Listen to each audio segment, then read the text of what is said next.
New offices. Best offices in good. California. It will be. They'll be some of the best church offices that there is. Nationally. To inspire the world. Mm-hmm. Yeah. It'll be good. Yeah, they're going to be great offices. And then, like, it's just even, like, you know, as I went further into our data of, like, the value of our offices and seeing that, you know, just last year and a half, our church saw close to 2,000 people in counseling, you know, and then a few hundred in terms of funerals and bereavement. I mean, that's an insane number because it's not one-time visits. So those 1,800s get 2 visits, 3 visits. So you're really talking about, you know, close to 4,000 for sure visits in a year and a half for counseling with pastors, which is insane to think about that we're rotating that much. And some of it's Zoom, video. Yeah. You know, we have our partners, but it's all happening at our offices. So that's crazy to imagine. Yeah. Well, everybody, welcome to Beyond the Letter. Thanks for joining us. We've had some great episodes of late. I've heard some great feedback. We've had some conversations on ADHD with Will Chung. We've had some conversations on recently had a light conversation on immigration a couple episodes ago with Will. A light one. Yeah, I mean, it's just we had a little entry level conversation, but I've already, because that one just dropped this week, and I got a lot of message from people, you know, talking about they liked some of the conversation perspective of the whole thing. And then we've had some recent episodes. What was the last time we all done? Because in the house, I got Sammy Rod, I got Aaron in the house, we got Andy, Alize, and Nancy in the house. But what was one of our recent? That wasn't the one we did with Fuego, was it? Are you talking about one that we did when we had the homies on? Well, that one hasn't released yet, I don't think. So that one's coming out. But that was the one you and I did. Yeah. Fuego was the most recent. That was the most that was about 2 weeks ago drop. So that was our one with Fuego. Okay. Yeah, the one. But that was one that I just rambled more than anything on that episode. that just dropped, or the one before? 2 weeks ago. Yeah, a week and a half ago. Yeah. The one we recently shot with Kevin, Daniel, on them. That's still to come. Yeah. You know. This unique. Normally we're week by week on the podcast, or about a week and a half by week and a half. But being that it's summer, it's a little different. We kind of are filming multiple in a week so that I could get a little bit of vacation time. Which is pretty good. Important. It's important, so then I don't have to worry about filming or anything like that. You've been grinding. We've been grinding it out. We all been grinding it out. So it's been good. And the podcast has been good. Been reaching a lot of people, which is great. So dope. I have I have something not really like I want to talk about, but I'm interesting. Have you guys seen these AI preachers on social media? Yeah. How you know they're the ones that are doing like Bible characters or something different? No, this is like preachers. So really? So whoever's making them. Well, I do have one. There's Adam from Adam and Eve doing a podcast. So I have the clip for that one. Those are great. Those are funny, but then there's like AI sermons of preachers. Well, the one thing that's blown up actually is what individuals are doing is they're taking, you may have seen this, Aaron, they're taking like actual sermons from preachers using an artificial voice, so doing the AI voice, but the preacher is a gorilla. Yes. Or like Bigfoot. Yes. And then people are literally in the comments like, I didn't think that Bigfoot would be leading me to Christ. And people are dead serious. Like they're coming to faith in Christ. Crazy. Because Bigfoot's delivering the sermon. Yeah, I've seen that. And then there's the ones that are like more black church style. Yes. So those are I got those ones too. And there are people that think that these are real videos. And commenting like these are real and giving reactions and not knowing like this is AI. Yeah. Because there's one specific one that's gone viral that I think I might have seen. They purposely made it look like Mike Todd. They purposely, but he's wearing like a crop top and all that stuff, like flower that. pants. Oh yeah. And people are like, these pastors nowadays. That's AI. And on Instagram, people are always like, I bet this is doing numbers on Facebook right now. Like, you know, that people are left and right. But it's getting slowly, like, it's getting harder and harder to tell. It will. Like, we're 12 months away that you'll be able to, like, barely tell, falsify anything. Or what's big nowadays, too, is like people are taking famous celebrities who doing podcasts, and they're retwisting their mouth and words to promote their brand, which is extremely illegal. But people are following. You can't tell. So I saw a video of that, of someone like a top podcaster or like YouTuber being like calling out this company for doing that, like fully twisting the words, and it's like she's promoting it. Yeah. And you wouldn't, you barely wouldn't know. I went to the shopping cart yesterday on TikTok because like a health person that I recognized was like promoting like a vitamin. And I was like, oh, I've never heard of that vitamin. If they promote it, I'm interested. So I pull up the website. I'm kind of reading it. I'm like, okay. And I'm like, hold on, let me go back to the TikTok. And then I open up the comments, and then people are like, FYI, this brand is fake. They're using this person. Blah, blah. And I was literally at the like purchase moment for like a $50 supplement, and then thought, well, let me double check, and found out it was fake. And that's something because that's you using AI every day. Yeah, this is someone who's like, my eyes are trained for this, you know? Yeah. And they're like purposely making the quality lower, because like when it comes out of AI, it's crispy, it's 4K, 5K, 6K. And then they're like, in this case, when they like put it in, because it was like a real podcast this health person was doing, it looked like extremely low quality. So it looked believable because it wasn't high quality, and the video itself, and it was super punched in on the person's face, and the microphone was kind of in front of their mouth. So like the normal stuff you would judge if it's AI, like how the lips move or whatever, I couldn't really see that. So it was just like, oh, that's so. Oh, okay. Oh, blah blah blah. Whatever. Oh, I've never heard of that before. And it, you know, like, man, it's crazy. So wild. Have you guys fallen for any AI stuff yet? The videos itself? No, but there's some like very like there's funny ones on TikTok where it's like have you guys seen like the car salesman ones? They're like super racist. That stuff. Yeah. Because Erica used to have a Nissan Altima. Yeah. So the best stuff so far, like what I'm really excited about the AI video stuff. Number one is very scary in the sense that how people are going to be able to falsify stuff, and here's the thing. Yeah, they may get caught eventually, but number one, these big companies or even these big celebrities to even pursue someone legally, it costs them money. Yeah. Now, they might win money on the back end. They might not, because that person can bankrupt the company and then you lose the money. So they have to actually figure out, well, how much money has that person made off of my likeness? Yeah. If it doesn't equal the amount that it's worth the fight, then they just let it go. For sure. Yeah. So that's why, like, if you ever go to places and places are selling like fake Disney or whatever, and you think, how are they allowed to do this? Well, it's not that Disney isn't aware. It's that, are we going to pay the legal fees and do the legal battle to win what? At the end of the day, their profit's what, $500,000? Right. Okay, but to $1 billion company, $500,000 isn't worth the. It's going to be more money in the legal, energy. in the legal and side, the energy. Yep. And even if they win that, even if they win a third of that, that shuts down, and then they'll open another company that does the same thing. Then they'll just do the same thing. So that's what's, that's what's pretty irritating about it, because you can falsify an influencer or a celebrity, or what you'll see in the near future, and I've seen it a couple times, is falsify famous preachers saying, controversial things, right? And there will be enough people who look at it, believe it, close their phone, and then they're at work the next day and they're like, oh, did you hear this pastor so-and-so said this about these people or that people? And then only one or two people will actually go look it up, and they'll be like, oh, apparently it was a fake thing. But most wouldn't. And there's going to be so much misinformation out there. Yeah.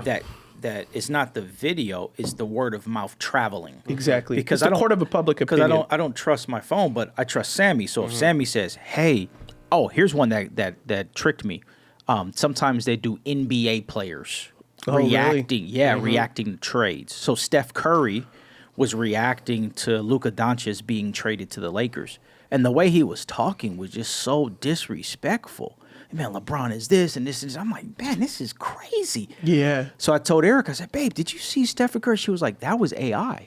I got tricked. Yeah, but it's like, for sure. Oh shoot! So now, like, now my eyes is towards that. But yeah. And now I've become extremely skeptical for the most part of everything. You just don't trust nothing. And even telling people like, hey, for like those say something like that. I'm like, you sure it's not AI? If it sounds crazy, it might be AI, or if the statement sounds crazy. So you're gonna see, like, if you take a fake celebrity to promote your T-shirt business, well, even if you get 1,000 customers from that, that'd be a few tens of thousands of dollars. So there's people that are like you said, Sammy, making fake accounts, making all these fake businesses. Yeah. And then they're just boom, boom, using AI to replace, to make, 20,000 here, 30,000 here, 50,000 here. And some will get caught. Some of those individuals will be sued and pay, but a lot of them will get off scot-free because it's just not a big enough whale to go after. So then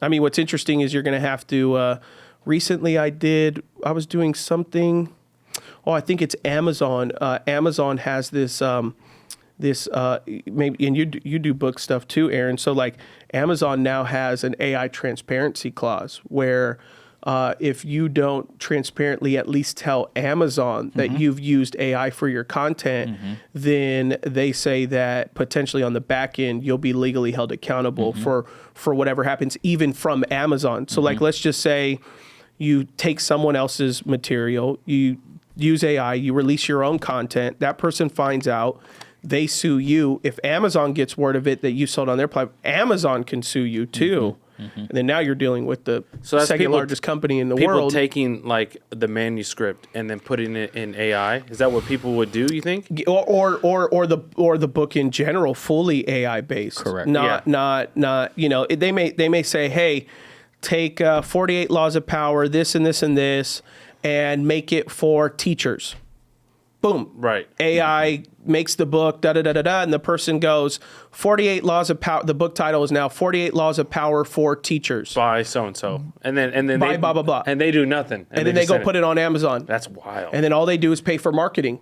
That's wild. And then they sell it on Amazon. That's for bold. $14.99. That's right? bold, yeah. So AI or Amazon has a thing that when you're going to the next level for your book to be printed, it says, tell us yes or no. Have you used AI? And it has like degrees. How much? Yeah, that's so smart. So it has like 5 degrees or whatever. It's like degree 1, none. Yeah. Degree 1, just to grammar check. Degree 2, and then degree 5 is not my contact or whatever content or whatever.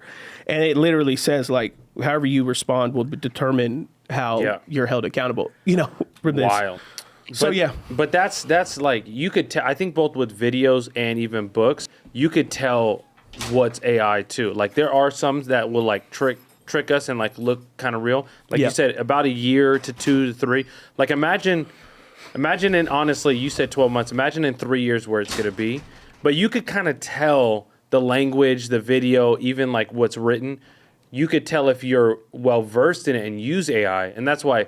I feel like it's like people in their 50s, 60s, 70s, people that are older that don't use it can also be like tricked into it. Yeah. And even people that, it's not an age thing, but even people younger that you don't use it, you could be tricked.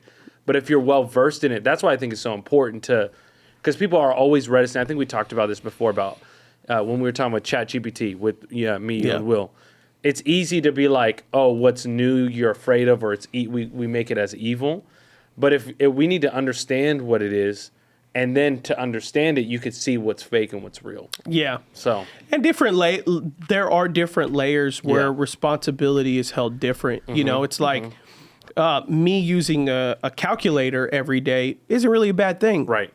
But do you want a mathematician fully using a calculator and not knowing the science behind the answers that they're implementing for, rockets going to space or what? Like, no, they have to know the math. Yeah, they know. So there's a layer. Adam using only calculators and computers to do math, to run how to tip a server, to add my, to budget my finances. Yep. Okay. Yep. Adam, you can really heavily rely on a calculator. You don't even have to know how all the math works. You're not in mathematics. You're not in science. But the more that deals with your what you're responsible for, you have to know your field. Is the more you should know. So AI is the responsibility for artificial intelligence, video, whether it be making videos, content, all that. The more influence you carry, the more that you benefit from it financially, career-wise.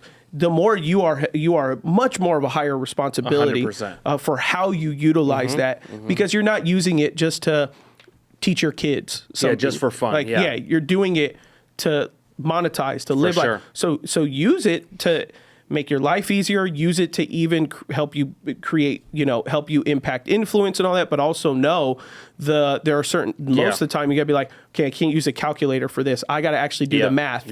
So that I know when I hit the launch button, that I ran all of this stuff. Yeah, I think what we're talking about is like the difference between using AI for efficiency, because calculate it just helps you to be more efficient. That's good. Yeah.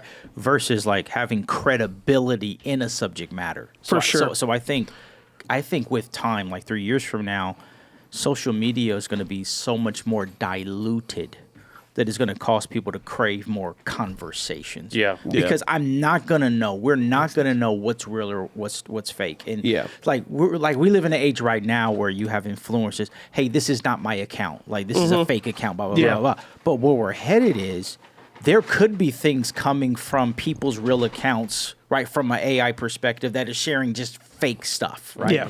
So, like, what is the, like, defense mechanisms to where will society be like, well, what now we just know is just saturated, which will push us into the next thing.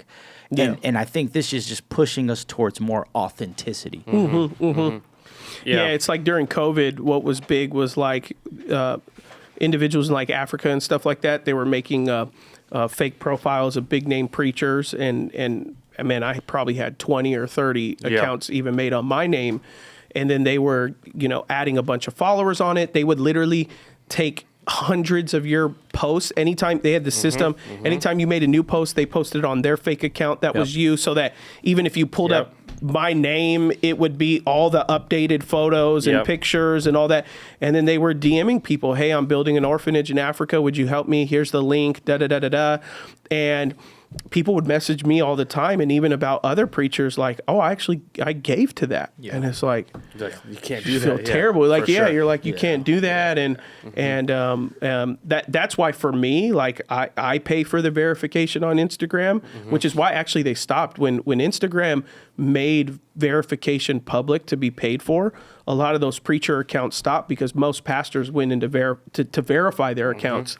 And people were like, oh, look, all these pastors, they want blue check marks. It was like, no, most were actually tired of these people taking advantage and asking for money. So, because in order to get your account verified, you have to take pictures of your driver's license and all that and everything like that. And so now you're a verified person. So now we can actually say, hey, if it's not verified or blue check, then it's not me. And that can actually, and so those guys actually stopped those fake accounts.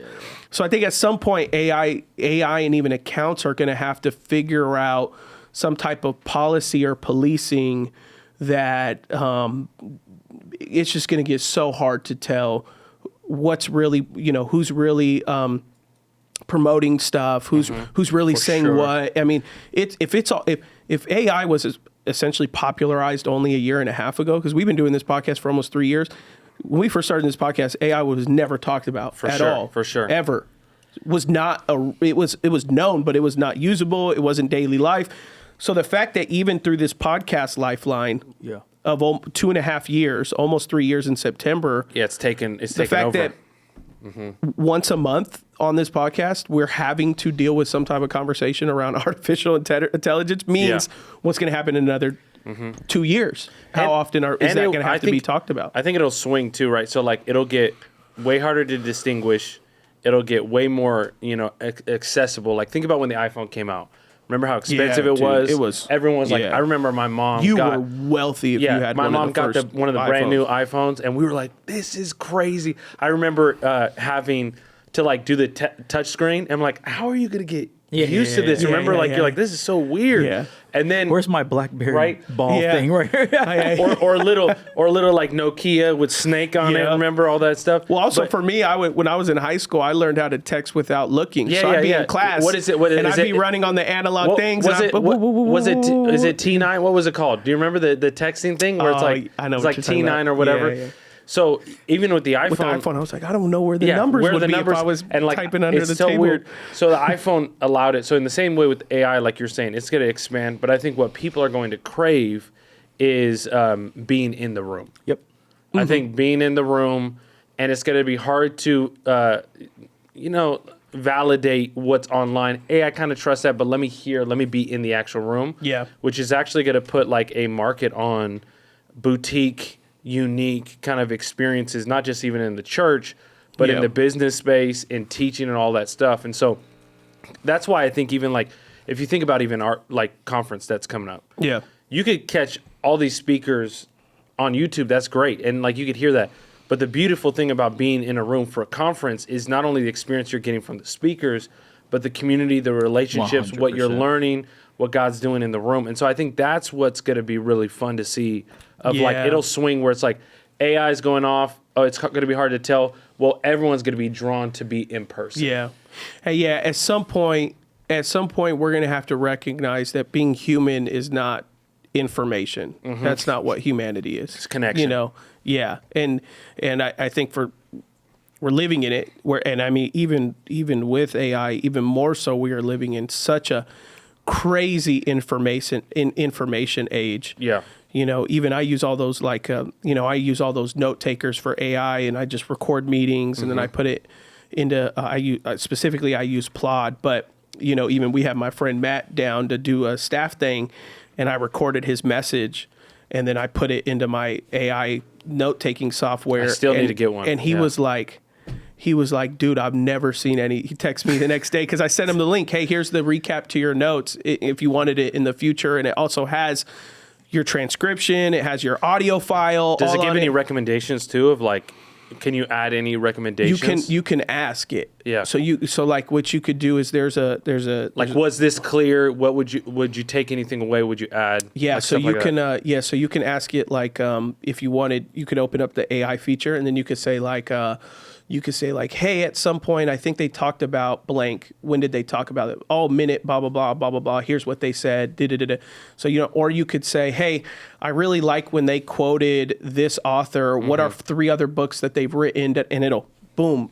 So it's the one I use is Plod, but there's Limitless. There's a couple others, but he had texted me like, I've never seen anything like this. This is insane. And it does. It mind maps your notes, and it creates bullet points, and it creates like, hashtags and all this stuff like that. And then obviously we use at the church, we use Pulpit AI where you put your sermons in, and then it the AI does all, it suggests all your Instagram captions and all that stuff. So it's just a lot of things are like, oh, wow, we are being able to process information and have information faster when we ever, and that's a great thing. It's great that from my friend doing a 50-minute message to our team on leadership, that I could take it into AI and cool. I can immediately have recap. Here's what was said. It was important because I have ADHD. So if I start typing in my computer, then I'll start like working on a sermon I'm doing. I'll lose focus. So for me, if I'm listening to someone, I can't do anything. Yeah, you got or what I'm doing has to not take a lot of mental energy. So to get those notes and that recap and have it, it's like, oh, that's a big deal. But also, that doesn't make me human. That doesn't bring my humanity. That doesn't build my relationship closer with anyone. It gave me more information, and it helps my personal development. But to say, oh, I don't have to go to that. Just send me the AI note. Just send me the Plod recap. It wasn't the same. No, because you got to be in the room. You got to see the experience of it. And I think what we're talking about is using AI as a tool in your life and not it being central in your life. It's not. And like, I love what you said is that whatever your space is and whatever your sphere is, you better not just be dependent on that to bring you revelation or understanding. For sure. Utilize it to help. And I like what you said is the efficiency piece. Can it help you in the efficiency, but don't let it help you in the digging and the work of what you're doing. Because if it's that, then that's not going to last. Like, you're going to feel empty. You're going to feel burnt out. Obviously, our space is people and teaching and preaching and pastoring. But in whatever space, you're going to be found out. But if you utilize it as a tool like you do, and I think, like, I don't know many other people. I know a lot of people utilize it, but like, as far as know the most amount of AI, I think it's part of your superpower is like you understand it and able to utilize it, but not allow it to be in a central place. So like, even like, what are some of the boundaries that you feel like you put on it, for yourself, just even initially? One of the boundaries is some, and there's good, like there are great stuff like Pulpit AI, especially for the church world. They do a lot of podcasts, even on their Instagram. You'll see they do like little, like one-day symposiums where they talk about really good use of AI, like in the church, and how to make sure that you're not, being inauthentic and all that kind of stuff. So there is some good stuff out there for those that maybe they're in the church sphere or whatever else, where there's good conversations by professionals saying, hey, this, for just me personally, it's what I try to do is, AI is not going to originate my thoughts. So I want to go into my AI with all of my original thoughts, everything that I've done in the past. So all of my notes, everything that I've structured before. And then I'm treating AI as, let's just say, Sammy, you're a preacher. Yeah. Aaron, you're a preacher. You guys are both pastors. You've been in the church world. So naturally, what I would do with my friends is I would say, it happens all the time. Us specifically, we know it because we've been in but let's just say even real estate agent, whatever. It's like when I get around friends that are in the same field as me, what do? I start, hey, so I got this message on Sunday. This is what I'm talking about. What do you think about it? Have you ever preached a message on that? Yeah, we just what would did you that. say? Yeah. Right? That's what I would do with my friend that I know that's in the same field. So the way that I'm approaching AI is as a brilliant friend who has much more of a wisdom repertoire. It's like I'm talking to a 100-year-old preacher, right? And it's like I'm gonna approach him and be like, hey, this is my sermon. It's done. This is what I'm working on. This is what, like, what other sermons do you know of that are talking about this? What are there any authors who have ever talked about Jesus' suffering? What have they said? Because this is what I'm saying. And then now I'm like, oh, I really like that. Then I'll say, please give me the source so that I could go and read it myself real quick. For sure. So then it gives me the source and all this stuff. And I like this is that, there's a saying that says communication isn't what you say, it's what people hear. And so I think what's helpful is like when you have your thought and you created the outline or however you do it, being able to share it, see it, and say, hey, is this how does this come across? Is this clear? And then that allows the ability, like you said, to talk to a brilliant friend, but you're not saying, hey, brilliant friend, give me some ideas, and then allowing the revelation to come from them. So I think that's a big one. Yeah, I recently preached somewhere, and I was preaching in Hawaii, and they, Inspired Church, they blow up, they're massive, but they like share parking lots with other businesses.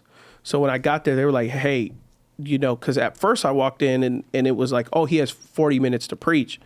And then I came and it was like, well, you do have that, but an altar call's building that, your welcome's building that. And the thing is, you have to be done at this time because we have to finish the service on time to rotate the parking lots or people will not make it into church. So they were like, we're sharing parking lot with like 6 businesses. Like and some of them are blocked up. So I was like, oh shoot. Well, and normally most places you go to, they're like, oh yeah, just as long as you keep it under this or whatever. And this is like, no, you got to be. No, this was like, hey, this is like a really big deal for these services. So I took my notes into AI and I said, hey, I got to chop 10 minutes off.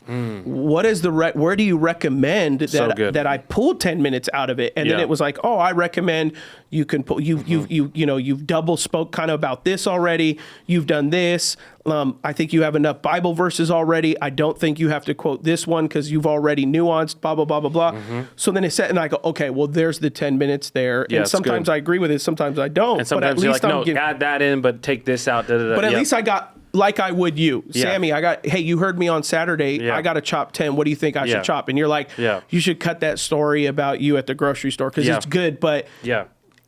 Of your 40 minutes, that was probably the worst 10 minutes. So you should just cut that one out. And then it's like, oh, thank you. So true. I would do that. I'm doing that with that. And then there's just, obviously I'm taking it and treating it more as Google as well. Exactly. So, for sure. So I treat AI like, I don't go to Google anymore. I go to ChatGPT. Honestly, it's so true. So there's that. And then it's way faster. Because Google, what's funny is like, Google was our AI, you know what I mean? But then you had to like filter through. Where like when you had to scroll through to find what your preference was. But when you're doing chat, but it's also suggesting it's merchandise and it's weird. And then you click it and you can't like open that article. But like when you articulate, especially if you know how to utilize whatever AI, you could say, hey, give me this, give me these 5 resources, give me books, this, and then it'll lay it out for you and you can see it. So that's what's crazy how fast it is. And so we put all my transcripts in it.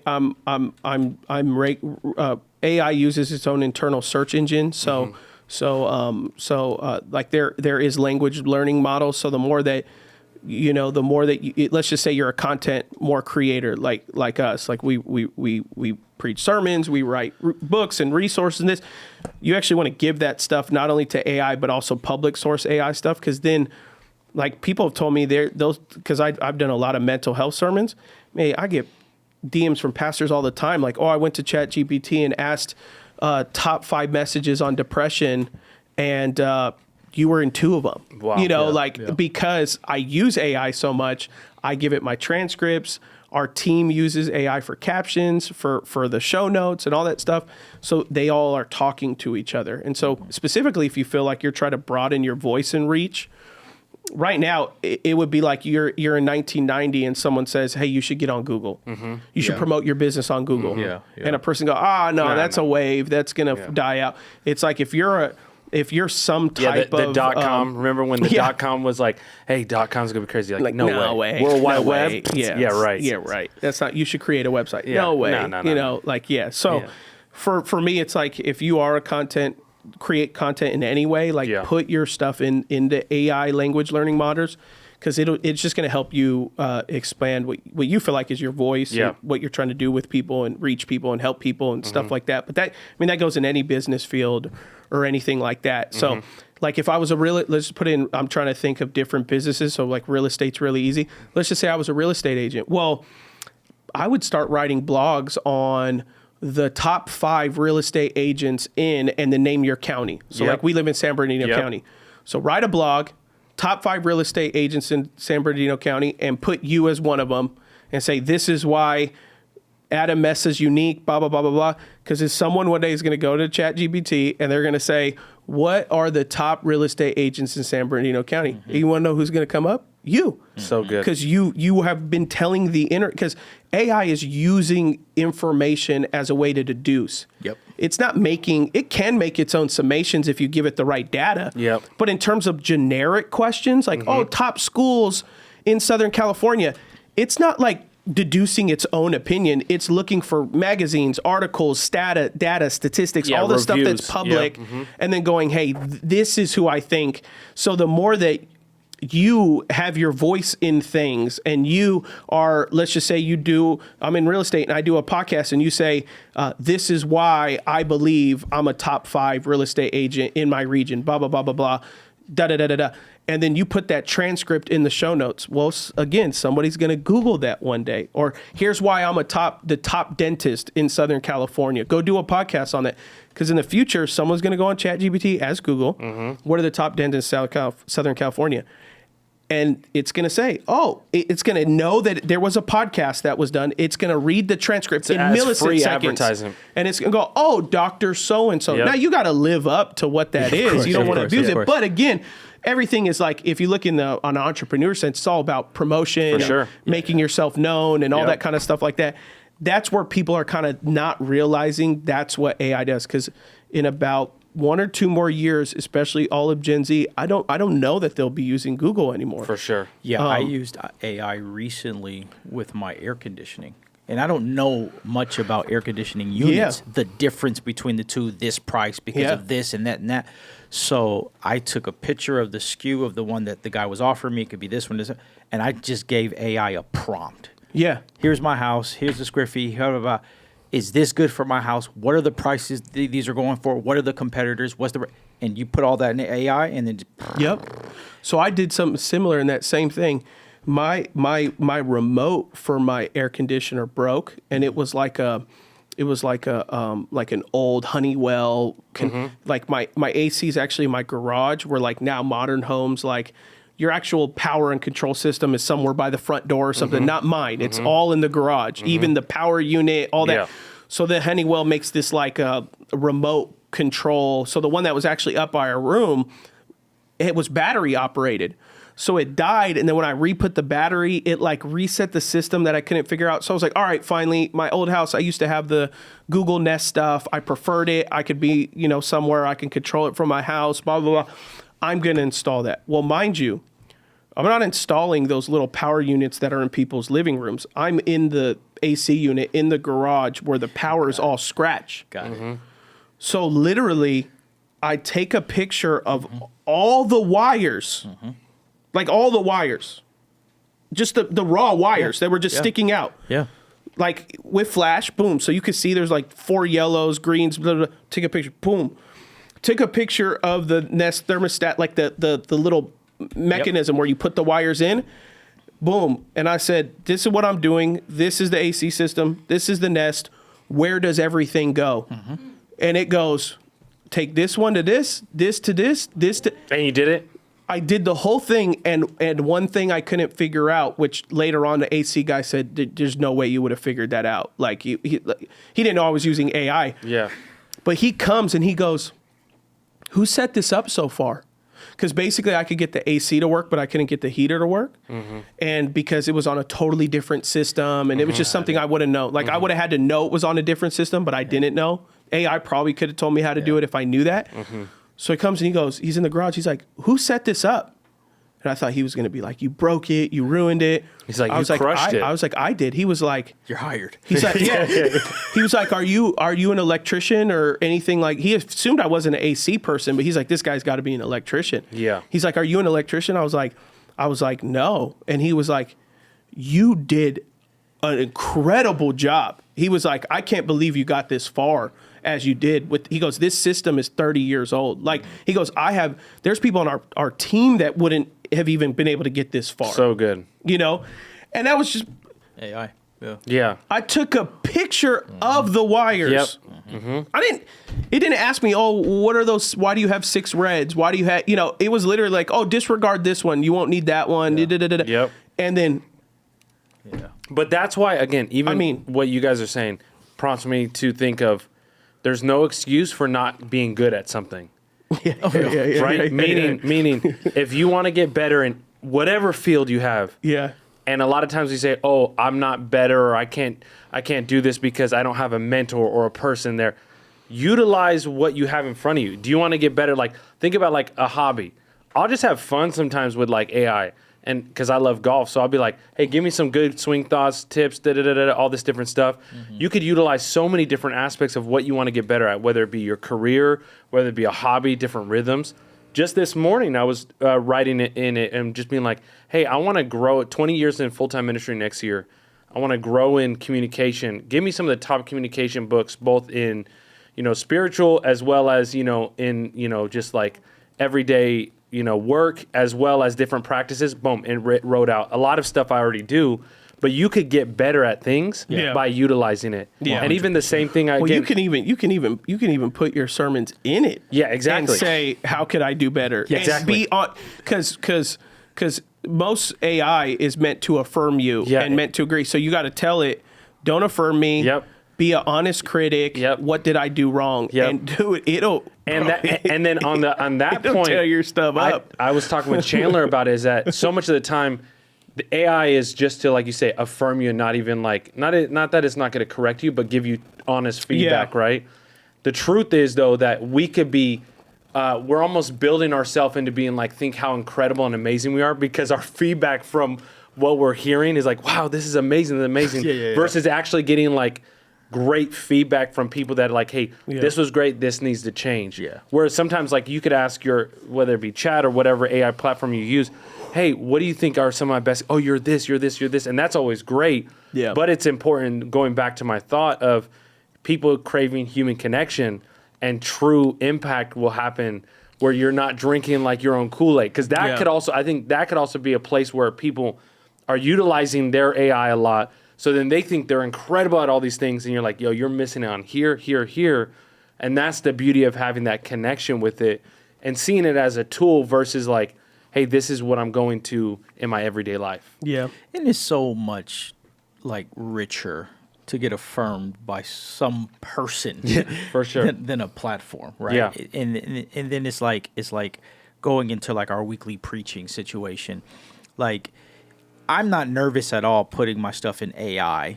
Yeah. But then that's like when you're going into Tuesday situation, when you're thinking about multiple campuses, you're communicating to multi-generational, the sermon topic you're talking about, and knowing that you're in front of other professionals that do this. Like, you got to bring your A game, and you got to be okay with what you bring in doesn't actually come out. One thing, I don't think I brought it up on this podcast before, but I had a friend recently told me that they know someone who owns a company, and it's apparently like a fairly large, sizable company. So staff and and they have to have a board of directors and all that stuff. So through AI, they created a false advisory board through AI of great minds that he respects. So Albert Einstein, Ben Franklin, Marcus Aurelius, Abraham Lincoln. There was like nine people. And he basically told the prompt, this is my company, this is this is the state we're in, so this is the legal compliance I have to deal with, blah, blah, blah, blah.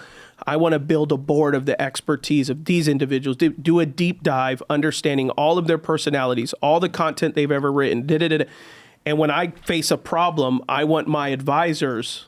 So then what he would do is he's facing a staffing issue. He's facing a financial issue. Do I shut this thing? Do I invest in this and not invest in that? Do I blah, blah, blah, blah, blah? Do I sell this? Do I not? He'll go into ChatGPT. I'd like to speak to my board of advisors. I would like all of their opinion. And here's the issue I'm dealing with. Do I sell? Do I buy?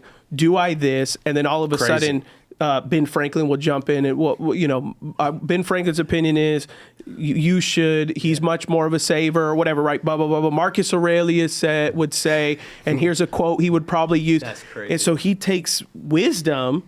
Now, mind you, like your thing was human people in person, which that's the value.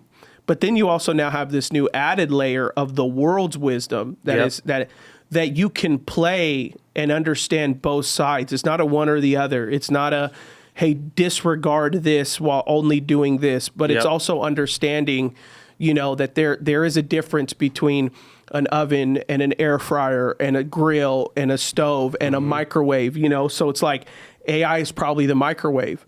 And, chicken cooked in the oven tastes different than the microwave. So just make sure whatever you're trying to serve, it's good. It has the flavor, life, experience, wisdom, one-to-one content. At the end of the day, it's slower. It has a process. But it's probably going to taste more home cooked. It's going to be in an oven. It's going to take a little longer.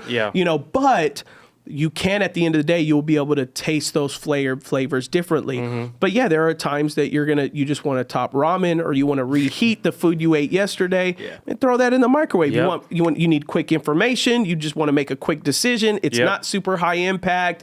This and this. Okay, then then move forward. So good. There's a balance. I've even recently heard there's a lot of people quitting their therapist because they've created a therapist through AI. And they said they're feeling healthier with the AI therapist than, I don't know. I don't know. For sure. But that is the stuff that's on the horizon.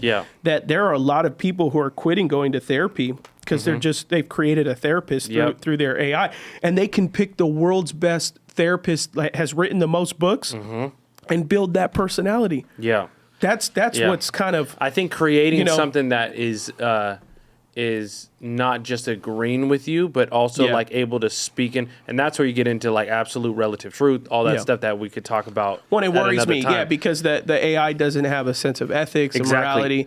It doesn't have, doesn't have a conscience. So there is, obviously, there's certain things where you're like, hey, do this. Oh, according to I can't do this, but you could tell it like, hey, be this person. Okay, actually, I don't want you to be this person. Okay, and then just edits that. So I think creating some form of platform, I think we will get there, where it's AI, but it has some form of actual ability to like speak, not against, but like truly critique. Hey, this is good, this is not. Because even the therapist one, you could do a deep dive with it, but you're still getting whatever you want from them. So they might say one content, and you'd be like, and the actually, information may be good, but it's pulling information from others. Exactly. So just because AI, you're like saying, oh, my argue with my spouse is this, and this, or I'm dealing with this anger, and it says, oh, you should do this. Well, the reason why one lawyer is more expensive than another lawyer is because this lawyer has more more laws and resources memorized that they can pull from at any given time. And to know when to use it. So like on one client, you might use this law. On another one, you might use this,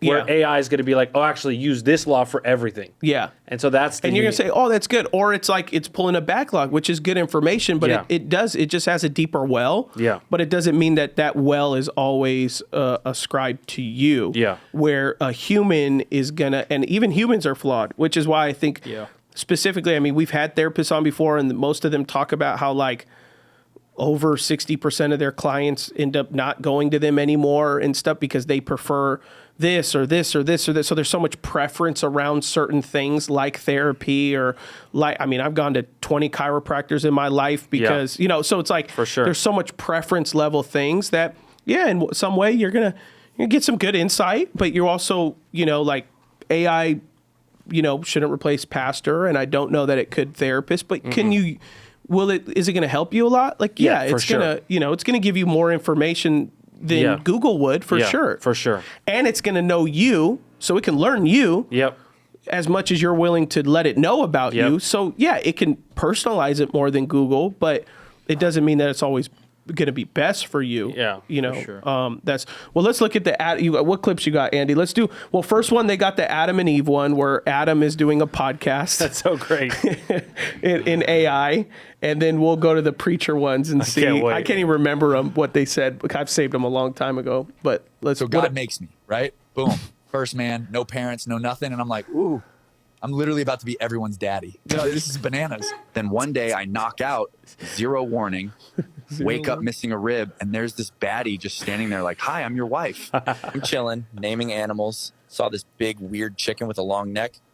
Called it a giraffe. Nailed it. I love giraffes. Next thing I know, there's a talking snake. Some crazy stuff goes down. There's fruit involved. And somehow I'm the villain. Oh, come on. Bro, I was just gardening. No, that's not what happened. He literally stood there and watched me talk to a snake and said nothing. Nada. Zilch. Then I hand him the fruit and he bites it like it's a Costco sample. Didn't even ask what it was. That's par for the course, though, because he literally eats everything. Anyway, that's what really happened. That's how women got blamed for everything for all of history. Okay, truthfully, it was both our faults. We both messed up. Thank God Jesus came and fixed everything, though. True, but I'm not going to lie. I'm still pretty ticked at both of us. Hey, but look, for real, some young people are going to be like, you could tell Jesus, who's Jesus? Yeah, that's like, true. And then they're going to go and provoke, like, so, because, you know, like, AI has a tone, though. Like, all those videos, like, and they'll get better. Like, it has a tone of the way it talks. Which is, like, even the humor and, like, even some of the monotoneness and even how they'll prolong words. It's interesting. But it is crazy how people will go, like, wait, Adam and Eve, look it up, who's Jesus? And it will be utilized. People will get saved through these moments. Go to the next one, Andy. What's the next one? That was great, though. That was so funny. I never even watched the speaking in tongues when you don't even speak to your mama. I've seen this one. Y'all offended by tongues, but not by your homegirl calling herself a manifestation coach with $6 in the bank. You yelling blasphemy from a couch that still smell like Henny from last night's kickback. Shabadadaba sikereo talamakasanda.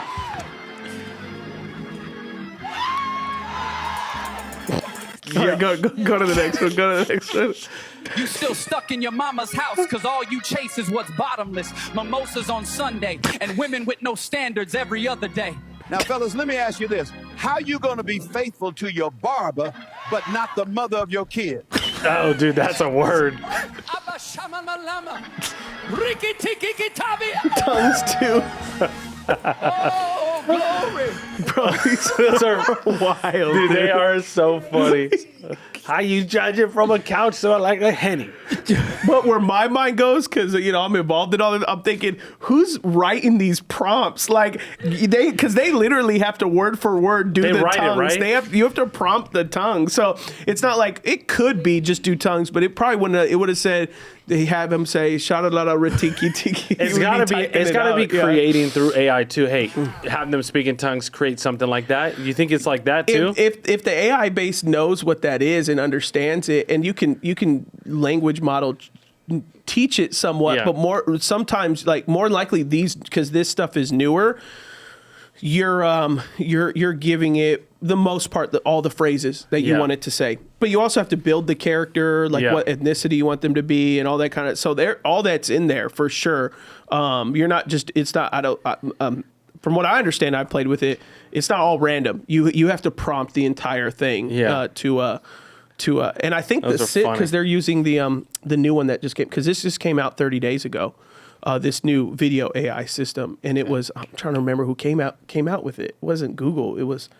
Might have been Google. If somebody came out with this, they're all using the same, but it's like $500 a month or something like crazy, like $200 or $500. It's something crazy that you have to actually pay a month to get that high of a quality AI generation. Like your ChatGPT is not producing that or anything, or even those other.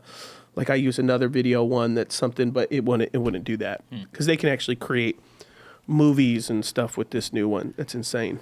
Yeah, they're almost like prompting like adult cartoons.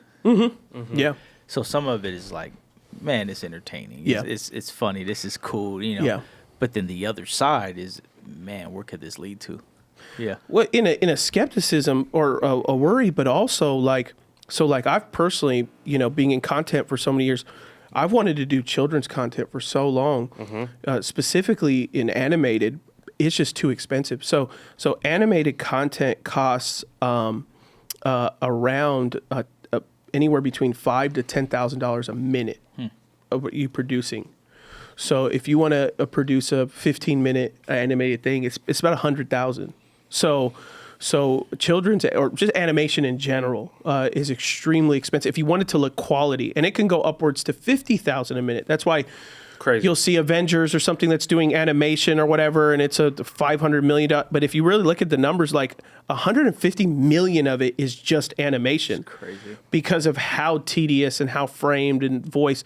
So with this stuff, it could allow that. You'll be able to produce a children's Bible, characters and story and theme. Like I've been fleshing something out with Jermaine and someone else in our church that we might consider, building a world around a theme of Jesus and having these characters. And I mean, like theoretically, we'd be able to produce per episode from $100,000 to like $2,500. Yeah.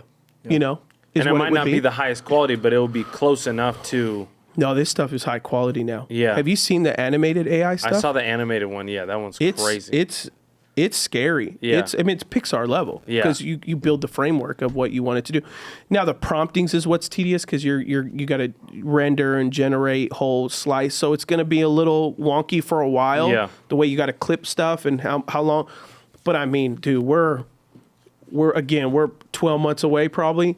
12 to 15 months away. For anyone who wants to have their own studio. But you think about an underprivileged kid, Yep. Who, a computer lab gets sponsored where they all have, corporate licenses or nonprofit licenses for this stuff. And you're going to have a kid in the hood, or you're going to have a kid in a favela in Brazil who all he needs access to is a computer, and he'll be able to dream. And like you look at these individuals now, these kids who have YouTube accounts, and they're from like the most. You look at Mr. Beast from the most random city. His parent in the past. Think of anyone currently in their 30s or above that's famous. A lot of them, they're like parents are famous. Oh well, my mom worked in New York or L.A. and then they put me into this and they put me into that. But you look at Mr. Beast, it's like from the city of nowhere, got a camera, figured out YouTube. So take that and multiply that in all forms of content with animation, and that everyone, it's going to be an equal playing field. That you're going to have some type of financial access, but far less than you've ever had. And so creativity, opportunity for individuals is, for all intents and purposes, the sky's the limit. For right? sure. Yeah. If your child has a passion for something, no longer do you go, we got to move to Hollywood. You'll be like, okay, let's start filming you. Let's get you, let's get you locked in. Or you have a creativity arm. Let's start having you draw stuff out and build prompts and all that kind of stuff like that. So it's wild. Yeah. All right, y'all. Thanks for joining us today for this conversation once again. Maybe we'll have Adam and Eve on. Maybe one of these. We should sit someone right here. Just come back to the have a fake conversation. Maybe we should have Joshua here. Joshua would be great. Just interview. That'd be wild. Series. You could do that pretty. That would actually be wild. Pretty easily. You would. I don't know how you would do it perfectly, but you would render our pictures into AI and then Adam and Eve on Beyond I Do. And Adam and Eve. That would be nuts. I want Abraham and Sarah on Beyond I Do. Yo, dog. And Hagar, my boy. And Hagar. Hagar, my boy. Hey, what's going on here? What's happening, dude? He'd be like, Sarah talk be to getting Sarah. me in trouble. Yeah, Sarah get me in trouble. All right, y'all. Peace out. See ya.